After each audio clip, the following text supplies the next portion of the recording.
wanted to get started and introduce today's speakers, Sharlyn Lauby, the HR Bartender, and Danielle Balow, Director of Digital Transformation at Clickboarding. Sharlyn is the author of HR Bartender and the president of ITM Group, a Florida-based training and human resources consulting firm, focused on helping companies retain and engage talent. Prior to starting ITM Group, Sharlyn was the Vice President of Human Resources at Right Management Consultants, one of the largest organizational consulting firms.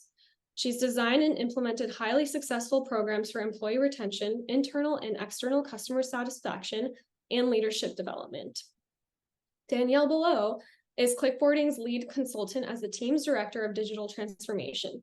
In her role, she offers strategic suggestions on human resource technology ecosystems to ensure optimal configuration and connectivity. She also evaluates client goals and collaborates with them to present solutions that meet their needs both today and tomorrow. She works with them long-term from implementation through their entire journey to ensure immediate and ongoing success by offering continued improvement opportunities. So with that, we can go ahead and get started. Today, we will be talking about what the candidate experience is and why it's important. We'll also be discussing how to measure your candidate experience efforts, how to evaluate your current candidate experience, and 5 activities that can improve it. So with that being said, I will turn it over to Sharlyn. Thanks so much, Soraya, and thanks everyone for being here today and listening in. I'm really excited to have this conversation about the candidate experience. And I have to admit, whenever I'm looking at a topic or I'm looking at a process, one of the first things that I like to do is define it. If it's a word, I like to look it up in the dictionary. But it's always important for me to understand the definition of what we're talking about. So let's start our conversation by explaining what the candidate experience is. And I know that we might all know this, but sometimes I find that with the conversation, this could be something that our hiring managers aren't exactly on the same page with us, if you will, where that's concerned. The candidate experience is what someone experiences from first contact to the final decision to hire or not hire. And first contact is not the interview. It could be interacting with the organization on social media. In a lot of cases, it could be the organization's career website. Is the career website easy to navigate? Is it mobile friendly?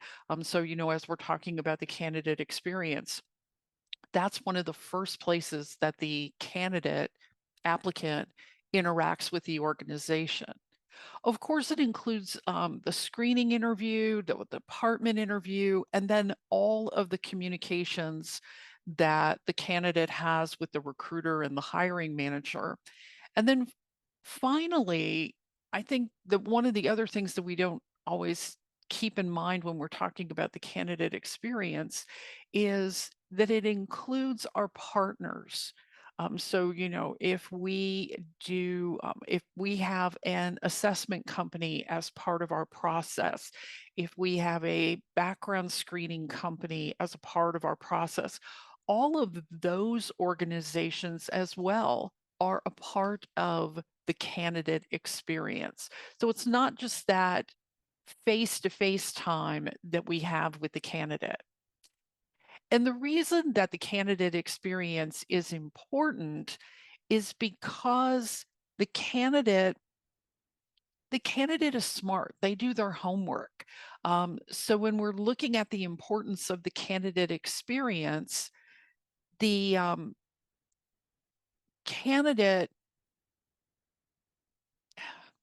a negative candidate experience can have an impact not just on your hiring process, but it could also have a negative impact on your consumer business. So when you're thinking about the candidate experience, 75% of candidates research companies before they apply. We know this from the standpoint of they might go on the internet and check it out, or they might go to common review sites where people can leave reviews about their interaction, whether it's their employee interaction or their candidate interaction with the company.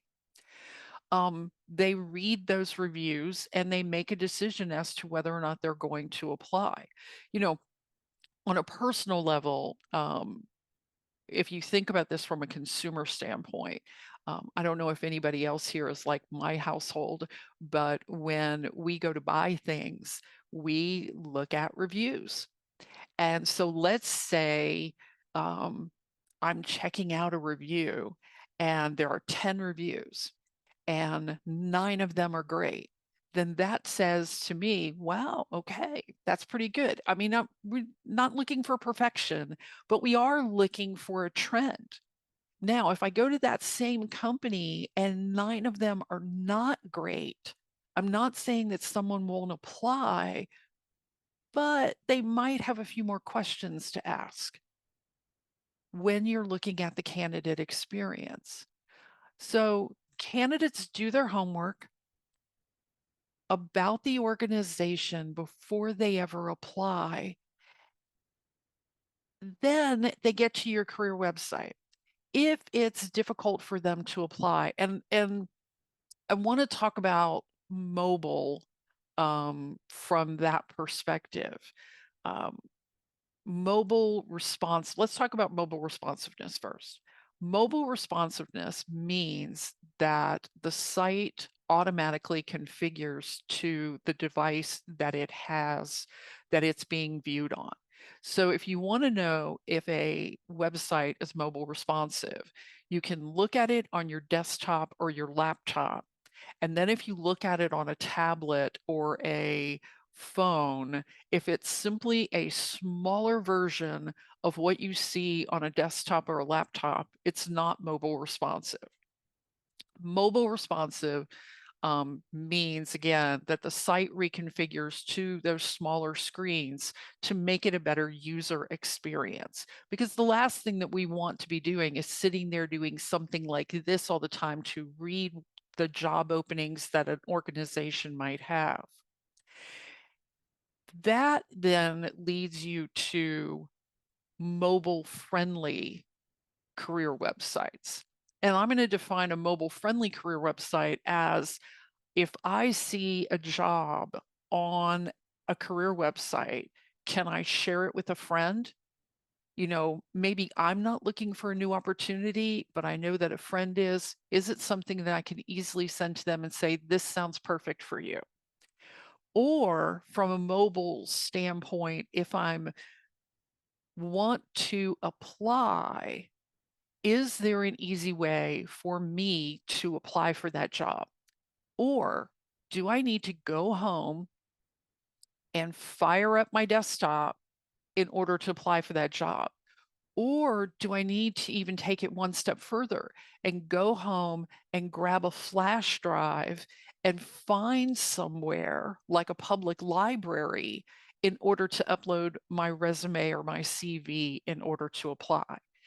If we, when we're talking about the candidate experience, if we make our process in general for someone to apply really difficult, they will not apply.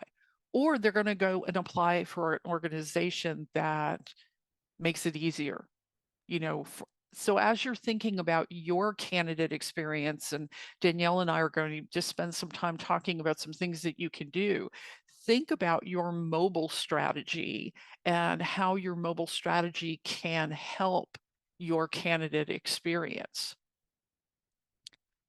If a candidate starts going through the process and they're interviewing with the company and they look like they're a great candidate, keep in mind that if they have a poor candidate experience, whether that's with the organization or a partner, or they read something, it's possible that they will pause when we get to the offer. 63% of job seekers might turn down an offer because of a poor candidate experience.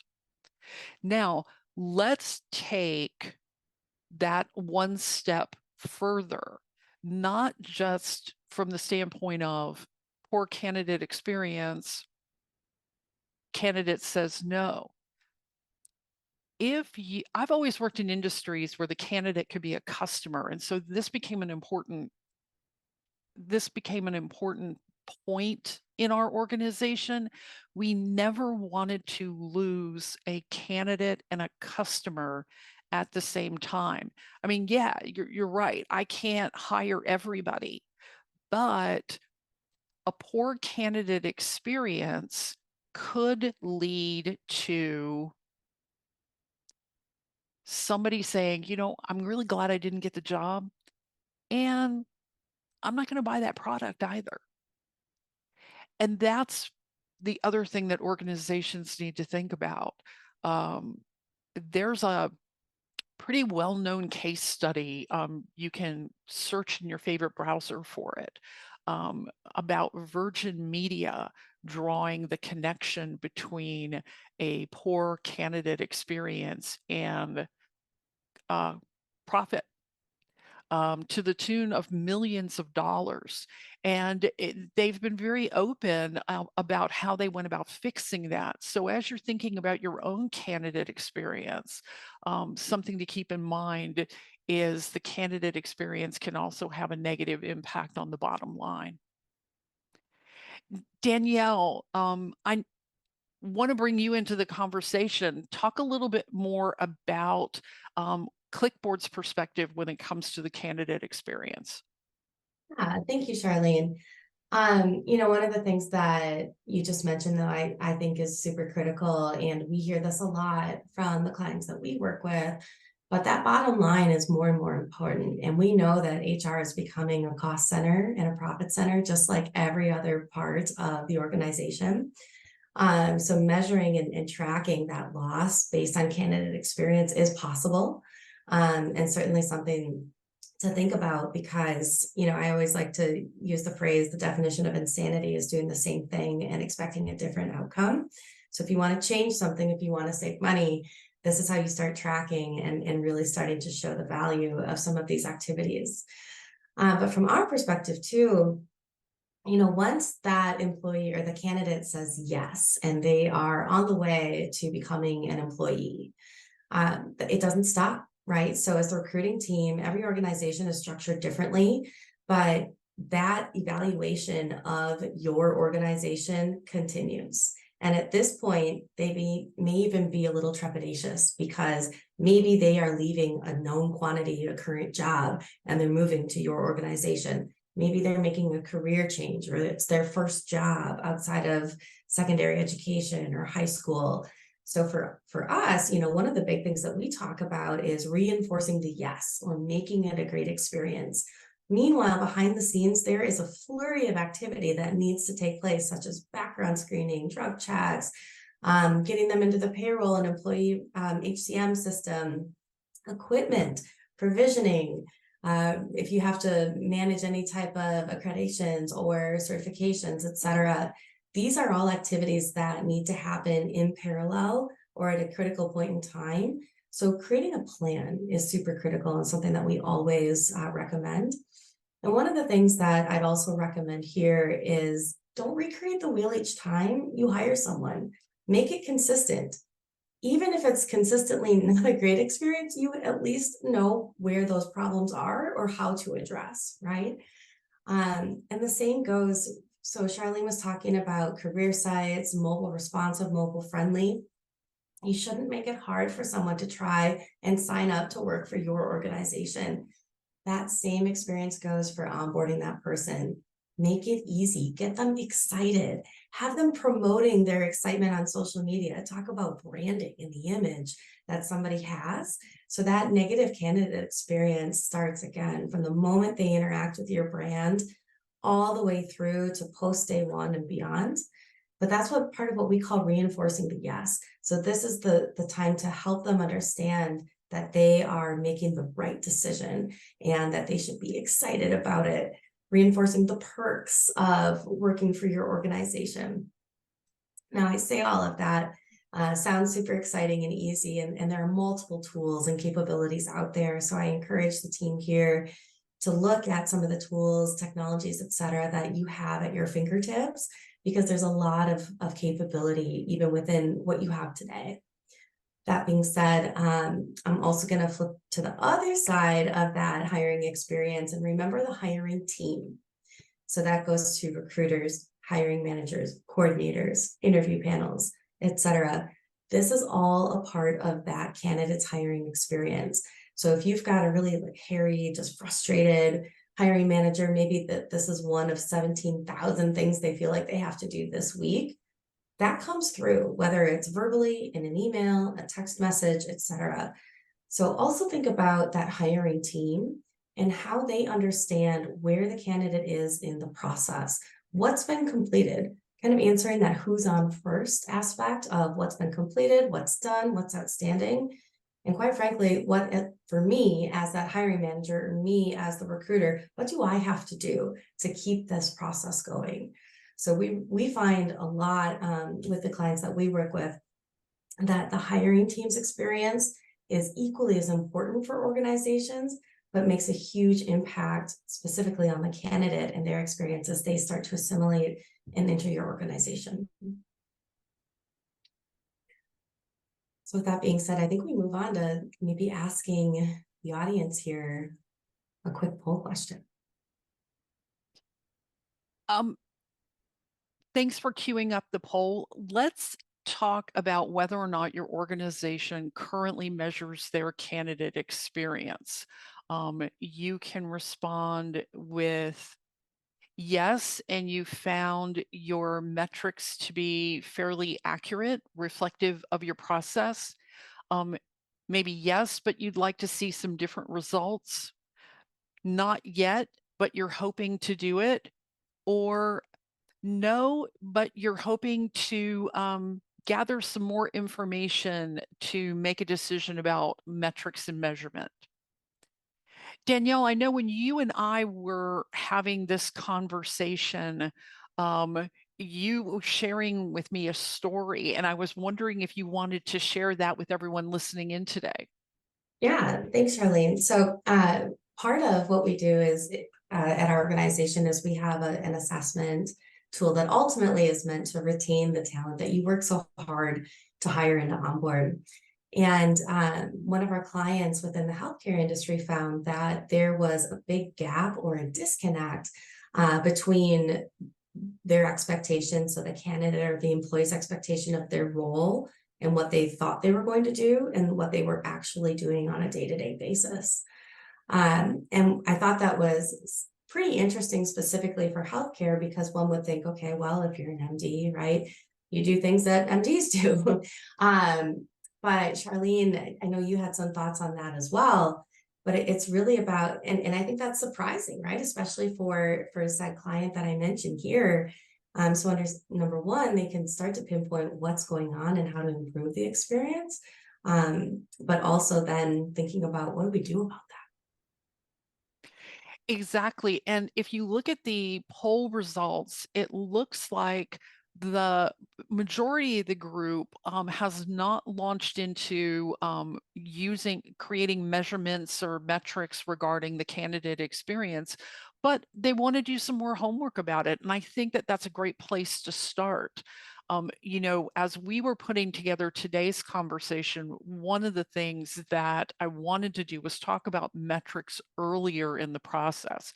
Sometimes when we're talking about metrics and measurement, we save that to the very end. We talk about this model or this very linear process. And at the end of the process, we say, okay, and this is how you measure it.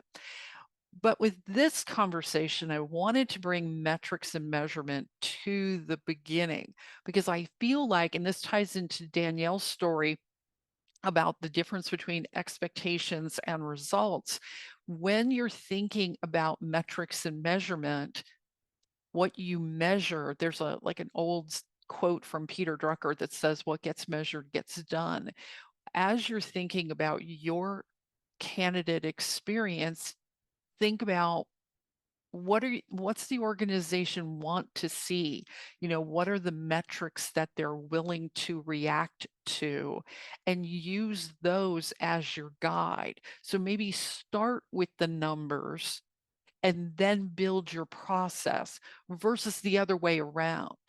So as you're thinking about different things that you can measure in the candidate experience, I wanted to divide it into two different components, the quantitative component as well as the qualitative component. From a quantitative perspective, you might want to check on things like how long does it take for someone to apply? If you haven't measured this, this is a great activity. Go into your career portal, look up a job and apply and time yourself. And if you feel like, you know what, I deal with our applicant tracking system every day, all day long, I know it inside and out, find another member of the team who doesn't deal with this every single day and say to them, go find a job that looks interesting to you and apply and tell me how long it takes in order for that to happen. Also look at things like average recruiter response time. And what I mean by that is I'm going to go back to the consumer example again. There are organizations that have made the customer commitment that we're going to respond to customers within, let's say, 48 hours. If you went to a company website now and you went to their contact us page and you typed in something, they might say, that, you know, they might send an automated reply that says, thank you for contacting us. You know, this is our current workload and we'll respond within the X amount of period in time. I'm seeing talent acquisition teams doing the same thing. Recruiting's tough. We want to send a level of expectation to our candidates. So when a person applies, there's an automated response that says you will hear from a recruiter one way or another about your application within the next 72 hours. But you're putting out that customer promise to your customers, your candidates. Then finally, the other metric that organizations are tracking is offer decline rates. You know, how many people are declining job offers. And if you can find out the reason that people are declining job offers, that can be helpful too. This can be great information to share with your hiring managers and the other key stakeholders within your organization. And you might be surprised, there might be a natural tendency. I know some of the hiring managers that I've worked with in the past, this natural tendency to say, oh, they got more money. But that's not always true. Some of the things that I'm hearing, people are doing it for more scheduling flexibility. They're doing it for other reasons, not just a money reason. From the feedback side, from the qualitative side, you can monitor review sites. Look at what people are saying about the organization and decide if you're going to maybe put together a report that says, by the way, I've checked these 3 review sites and these are the kinds of pieces of feedback that are being written about us on these review sites. And not just the negative stuff. I mean, this is a great opportunity if there are positive comments being said about the organization and your candidate experience to go back to the company and say, by the way, we're doing these things right. And letting the organization know what the candidate experience is that's being reported. You can also survey candidates. During the interview process, you can let candidates know, hey, by the way, we send anonymous surveys, to random candidates and ask for their impressions about the candidate experience. If you get one, we'd really love it if you would fill it out. You can do the same thing during new hire check-ins. I've worked for companies where we would ask new hires if, now that you have the job and, are doing the job, is everything that we told you during the interview process the experience that you're having? So sort of making that connection between the candidate experience and the employee experience. Danielle, I don't know if you want to throw a few words in there, because I know that you were talking about the employee experience just a few slides ago. Yeah, I mean, that's just it, right? Is measuring it consistently across time. So everything that Charlene said is super critical for a number of reasons. From my perspective, is it's helping you understand what you're doing well, areas you need to improve, but then carrying that forward into the employee experience and understanding then it changes a little bit, right? So what does that employee experience actually look like? So it's a little bit about with brand, but now it's interacting with the new hires and the hiring team, the organization, colleagues, maybe other verticals or teams that new hire is interacting with. And it's just really starting to look at, can you assess how are they feeling throughout that process? Because sometimes, and we hear this too a lot, and this is across industries, is we do great.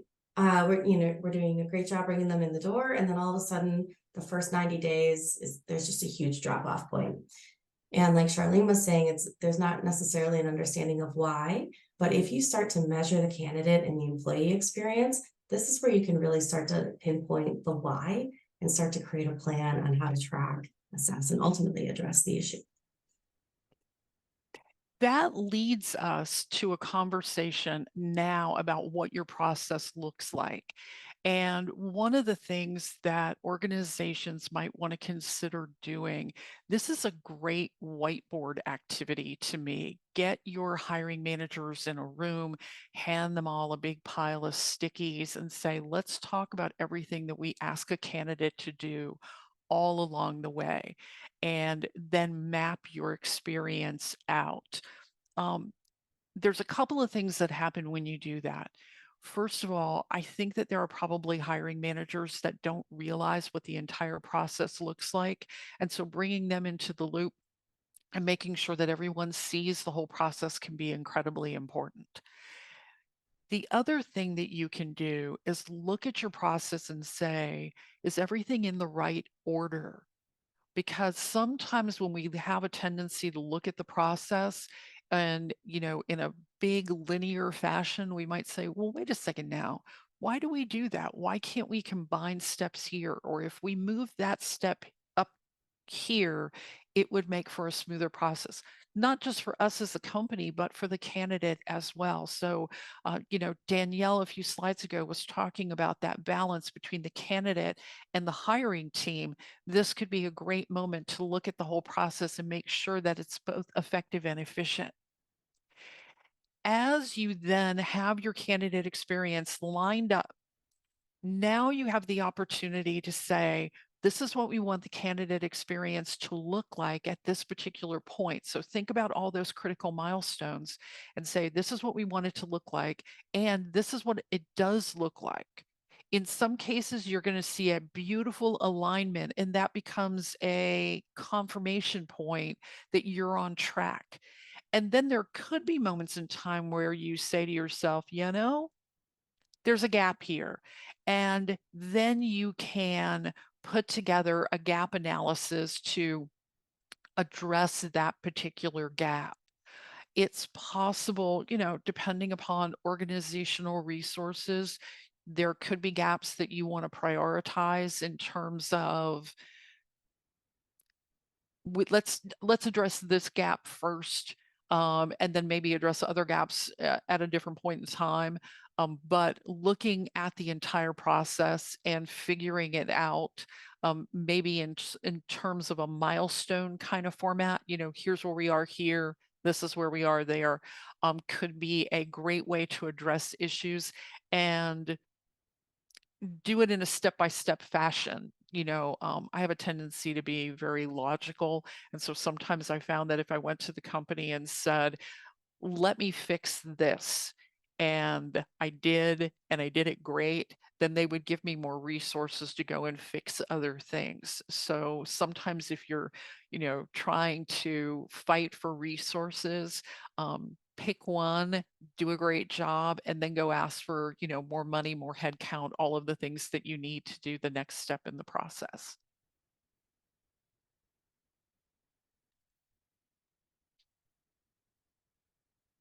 So one of the things too that I would add is, definitely during the recruiting and the tracking experience, but everything that Sharlene just said can also apply to that period of time between offer acceptance, day one and beyond. So remember again that it really does span the entire experience, because ultimately you work really hard to acquire that talented individual, and you want to keep them. Right. And part of what Sharlene was talking about was touching on some design thinking elements. And for those of you that know what it is, or have not heard of that term before, what I would say is design thinking is all centered around the customer experience. So when I say customer, think of HR's customer, which is the employee or your candidates. So when we think about what is the actual experience, map it out. You may have those high and lows in that experience of super easy to apply, but then I didn't hear back for like 2 weeks, right? Or maybe I didn't hear back at all. And you can start to map out like, where are those highs and lows, and then define, what does a positive customer or candidate experience look like for that new hire, for the applicant pool, and for your hiring team. If you're asking a lot of your hiring team and that's not their day job, what can you do to streamline, make it more efficient, informative even? Again, just understanding where somebody's at in the process, what is required of the hiring team and when, are super critical. So a lot of this too, I honestly boils down to communication, and the type of communication and the level of communication you're providing to everybody involved in bringing in that new talent. And if you haven't heard it already, it's on this slide, but we're track it, measure it, establish your benchmarks, right? And even if you're in a spot where you don't want to be, you understand what your benchmark is, and you can start to show growth and success, evolution of your experience, time over time. So now we're thinking, okay, we've got some good ideas. What do we actually do about it? So Sharlene, do you want to maybe lead us here? Yeah, let's talk about some activities that you can do to improve your candidate experience.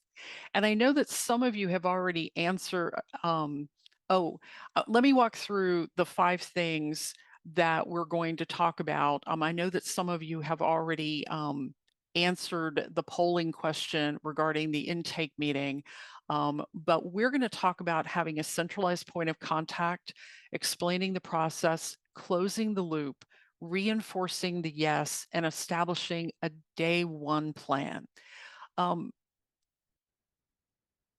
To get the conversation started, I want to talk a little bit about the intake meeting. And in some cases, I know that you've already answered the question about the intake meeting, but I want to talk about what an intake meeting is. I actually like the term recruiting strategy meeting, maybe a little bit better than an intake meeting. It's the meeting that happens between the recruiter and the hiring manager to talk about the job. So often from a recruiting perspective, we get a open requisition, and that open requisition tells us, okay, we need to start recruiting for something. Well, what the recruiting strategy meeting / intake meeting can do for you is it's your opportunity to talk with the hiring manager about the needs of that position. Because let's face it, sometimes there are things on the job description that we know about, but there could be dynamics that are not listed on the job description.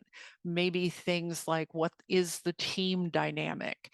In fact, when you're thinking about the recruiting strategy meeting, this could also be a great opportunity to confirm with the hiring manager that the job description that you have is the most current and correct job description. I know as a human resources professional, the absolute last thing that I want to do is update a whole bunch of job descriptions at the same time. This is one of the ways that we stop that from happening, is we build pieces into our process that allow us to confirm that our job descriptions are correct. And so in this particular case, when you're thinking about that recruiting strategy meeting, put that job description in front of your hiring manager and say, I just want to confirm that this is the most current information. Ultimately, this intake meeting, strategy meeting allows us to be on the same page, in sync with our hiring managers, and develop a recruiting strategy so that when we start engaging with the candidate, we're connected in terms of what we're trying to accomplish. And for example, the first thing that I want to mention is something that you could discuss with the hiring manager during the intake meeting, and that is who's going to be the point of contact for your hiring process. Who's going to be your point of contact for scheduling? If a candidate has a question about the status of a position, for offer negotiations, who is that first point of contact? I will admit, in 99% of the time, it was me. But the point is, when a candidate meets you as the recruiter, meets the hiring manager, we ought to tell them, I'm your point of contact. So if you leave here and you have a question, contact me. If you leave here and you want, there was something that you were hoping you were going to share and you didn't, you completely forgot about it, give me a call. Because that way, if a candidate contacts the hiring manager will say, you know what, Charlene's your point person, copy me, boom, I get brought back into the loop. And what you don't end up happening is a hiring manager that's saying one thing and the recruiter is saying something else. We're in sync because we had the strategy meeting and we have a singular point of contact for the candidate. Charlene, we got a question from Leah in the audience. She asked you, how would you handle intake calls when there are a number of different positions and there are 20 to 30 new hires on any given week?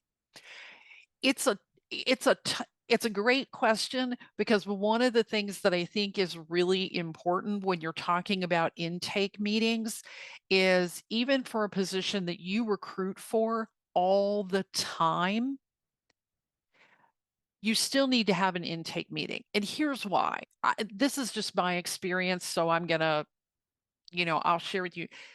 Sometimes what a hiring manager will do, and I know that they don't do it intentionally, but they'll make a little tiny change to the job. And we don't have an intake meeting. And then you know what? The next time there's an opening, there's another little tiny change to the job. But I recruit for it all the time, so we don't really need to have an intake meeting. And before you know it, there have been little tiny changes to the job that add up to something material. And I don't know it. So I'm screening for the wrong information. And ultimately, that makes my process longer. And let's face it, that's frustrating to candidates, because there's an incredibly long process, especially if other people in your competitive set aren't having an incredibly long recruiting process. So one of the things that we want to do is use this as an opportunity to stay on the same page with our hiring managers. Now, one of the things that you can do is, instead of making these an individual meeting, is there an opportunity to do a recruiting meeting with your key hiring managers? I mean, do you have 3 or 4 hiring managers that you work with on a regular basis where you can make this sort of a group event? And depending upon your organization, I've actually heard of companies doing this sort of like a stand-up meeting. So this doesn't need to be a long meeting. It just needs to be an effective meeting. And if you can do that, where you have a stand-up meeting, 3 times a week to talk about open positions and the status of that, and you're going to have that meeting regardless, does that help your intake process along? The other thing is if you have the meeting and you're going to try to contain it to a really short period in time, have it at an odd hour. And what I mean by that is have it at like 10 minutes of the hour. Don't have it on a half an hour or a quarter an hour, because what ends up happening is that can make the meeting last longer, or people show up a couple minutes late because they figure, oh, it's 11:45 or something like that. But we used to have an ops meeting at 10 minutes of the hour, and by gosh, everybody was there at 10 of, because it was a strange time. And so people were very, very focused on the fact that this didn't fall on, the quarter hour or the half hour. But they were also very focused on the fact that we were trying to keep it to 10 minutes. So if you do it at like 10 minutes of the hour, it's all, psychology, I guess. But anyway, it worked. So if it works for you or something that you want to try, then,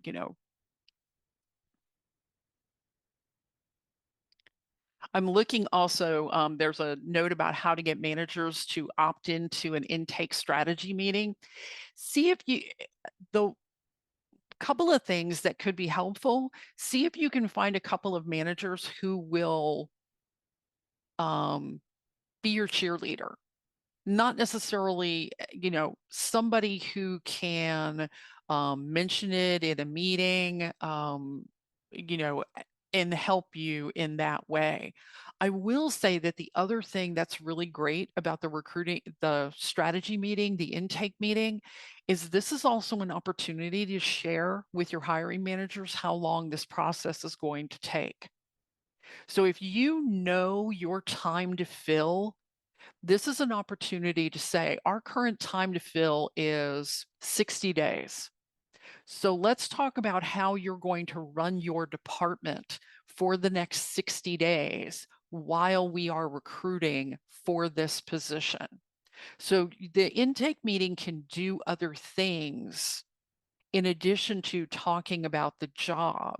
And that positions you to provide that level of service, and might be helpful to get the word out around the organization that you can then help them, if they need to get a temp, or you need to bring in a freelancer or a contractor, whatever it is that you need to do so that you can run your hiring process and not feel rushed. The second piece of the activities to help your candidate experience is spend a little bit of time talking about the process itself. If you do video interviews, create a one sheet that says, we're going to have a video interview. This is the technology, tested out ahead of time, that kind of thing. You can do the same thing for panel interviews. I am actually amazed at the number of candidates that I speak to who tell me that they walked into a panel interview that had 8 people on it, and they had absolutely no idea that that's what they were walking into. So think about in advance how you can set up that conversation to help the candidate prepare. I mean, you don't have to give them the questions in advance, although I am hearing of companies that are, hey, here are the questions, but how can you help that conversation, the interview, be a good conversation? I will also, let me just add that when you're talking about your hiring process, don't how do I want to say this? Don't be afraid to talk about the downside of your hiring process. And what I mean by that is I used to work for a company that liked to interview a lot. I mean, it was like nothing to get 5 or 6 interviews. And everybody else was doing like 2. But this company, honestly, I could not get them to reduce the number of interviews. It just didn't work. and nobody wanted to interview with anybody else. I mean, it was like, everybody had to have their own interview, and nothing that I was doing was going to change that. That being said, I talked about in the screening interview, I was the first interview, and I said, here's our process. I'm going to be honest with you. We like to interview a lot. And you might actually, after an interview, walk out to the parking lot and say to yourself, I can't believe these people have had me back 3 or 4 times. That being said, when you get a job with us, you will know more people than the director of HR and your boss.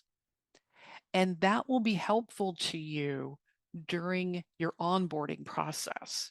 That will be helpful to you when you become a new employee and you have questions and you're looking for people to go to. So are there downsides in your process that you want to upfront and talk about to help a candidate understand who you are as an employer? So if there are things in your process that you don't think you can fix, figure out the bright side of them and explain your process. And that can be helpful to a candidate. The next thing I want to talk about, and I want to be cognizant of time because I know Danielle has a couple of things that she wants to mention as well, is I want to talk about closing the loop. Specifically, let's talk about ghosting. Candidates are still talking about companies that say, I was told I was going to get an interview next week. It's been 2 weeks. I haven't heard. Or I went in for an interview. They told me that I was a great candidate and I haven't heard. You want to close the loop with candidates. At the point that they are no longer being considered for the process, let them know that they're no longer being considered for the process. Candidates who don't get an initial job offer might consider reapplying if they had a great candidate experience and keeping them in the loop. And this can be automated. This is the wonderful thing about technology. We can craft a note to candidates to let them know, to thank them for their time, to let them know that we're not considering them any longer, but that they're more than welcome to reapply and what their next steps are. One other thing to consider when you're closing the loop, and when we've been talking about candidates to this point, I think we've been implying that the candidate is an external candidate. But just for a second, keep in mind that in our processes, we might have internal candidates too. And if a current employee applies for a position within the organization, we owe them a face-to-face conversation about why they weren't selected and to talk with them about their career goals. Whether that conversation happens with their current boss or the person that they interviewed with. But when we talk about closing the loop, we're not just talking about closing the loop with the external candidates. We want to close the loop with internal candidates as well. And on that note, I'm going to turn it over to Danielle to talk about the last couple of activities. I'm on mute over here going, yes, can't agree more, Sharlene. And that closing the loop too, and just setting expectations with step 1 and 2 for both the candidate and the hiring team is so critical. And if people know what's going on or they know what to expect, that's half the battle sometimes. Again, it's just that communication element. So now let's assume that we've extended an offer. Now what? Right? So this is where it's like off to the races. And some organizations do this really well. Others, are looking for ways to improve.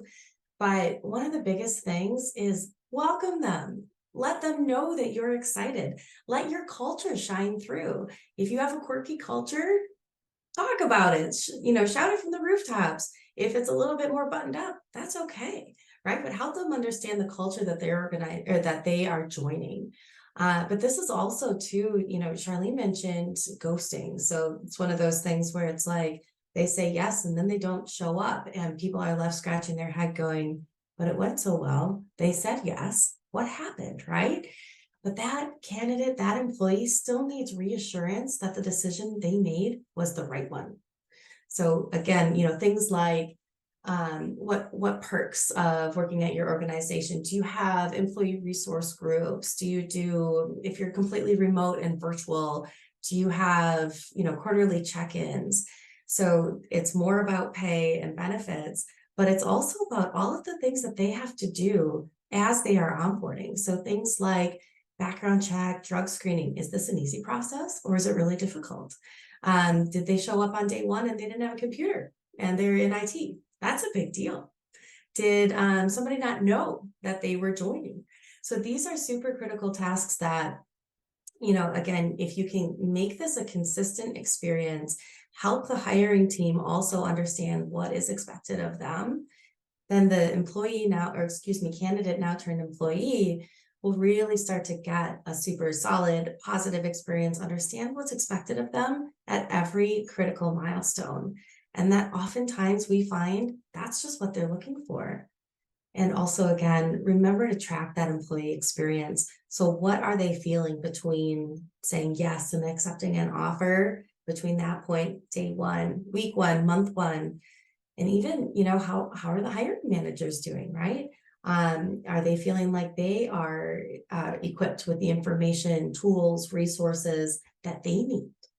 So again, just thinking about what does the team, the collective team need to ultimately make it a great experience and to bring that employee into the organization. So once they're there, we need to establish a day one plan.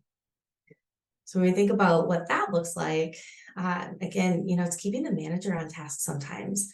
So if you have a manager, and I think Leah mentioned something earlier, or multiple roles, you might have thousands of employees within your organization, and maybe one hiring manager has 20 people in their downline.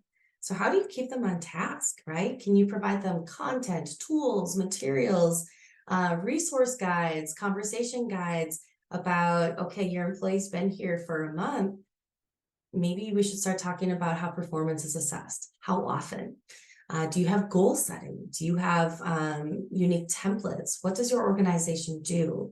So these are just holistic things or resources that likely us as HR leaders have at our fingertips. And maybe the hiring managers know, but it's hard to keep track of 20 people in your downline. Did I have that conversation with someone? So if you can provide them the content, the information, keep your team on task, that's going to make a really big impact on the overall employee experience that they're having.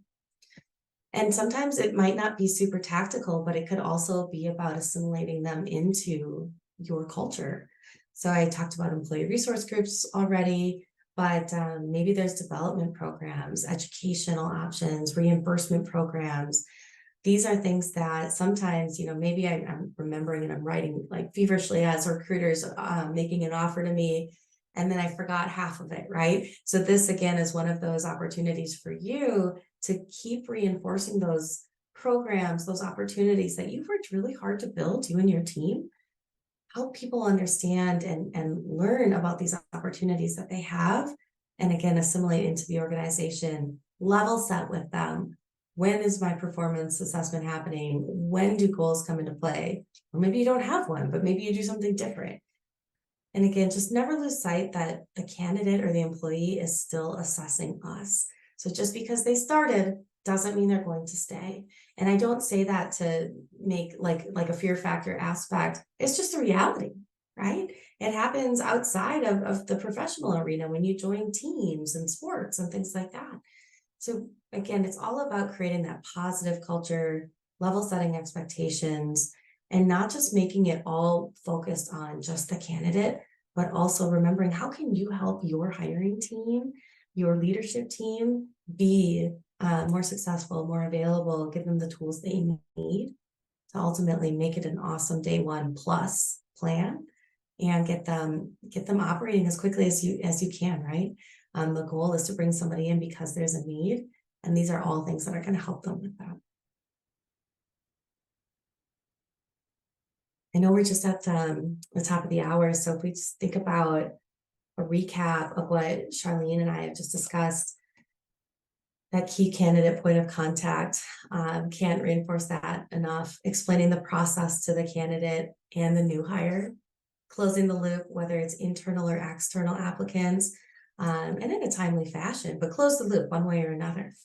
And then for those individuals that you bring on to your team, reinforce the yes, help create a plan, a process for onboarding those individuals, not just before they get there, but on day one and beyond, which leads into that day one plus plan. Learning management systems do a great job of that, but there's other aspects of LMSs that employees are questioning, having certain experiences around. So if you can create a cohesive plan, or even just templates for your managers to use, that's a huge leg up, likely compared to your competition and ultimately in the industry.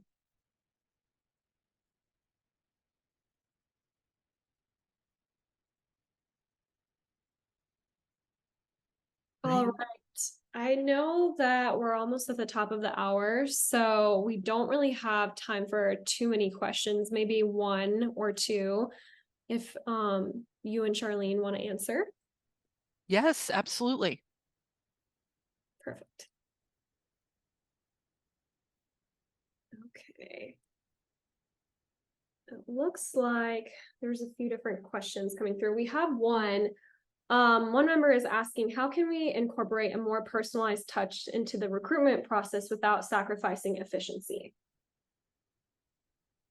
I'll start with that one. And I think it comes from technology. One of the great things about technology right now is we've been trained, we've been pre-trained going into the application candidate process. If we interact with companies, and I kind of mentioned this earlier, if we interact with a company, we get an automated reply, but that's great. We at least know that the reply is at the company and they will answer it. So on some levels, one of the things to examine is, do we have opportunities to make the candidate experience very similar to our consumer experience? Do we have an opportunity to sort of treat it very similarly to other things that we already do and we're accustomed to? And that can be fantastic when it comes to being effective and efficient and still letting people know that we care. Yeah, awesome. Thank you for that. I don't think we have any more time for questions since we're almost a minute to 12 here, Pacific time, but I wanted to thank you both for such a great presentation today. I know that there was a lot to unpack here and there were a lot of questions that we didn't get to answer. So if you do have any questions that we didn't get to, feel free to email us at hello@accurate.com. As a reminder, a recording of today's presentation will be emailed along with the slides, and we'll also include information on how to claim your SHRM or HRCI recertification credits. If you guys missed any of our previous webinars, they're all available on our website, the on-demand versions at accurate.com under the resources tab. And I think that's pretty much it. So thank you guys so much on behalf of Accurate Background and our panelists. Have a great day.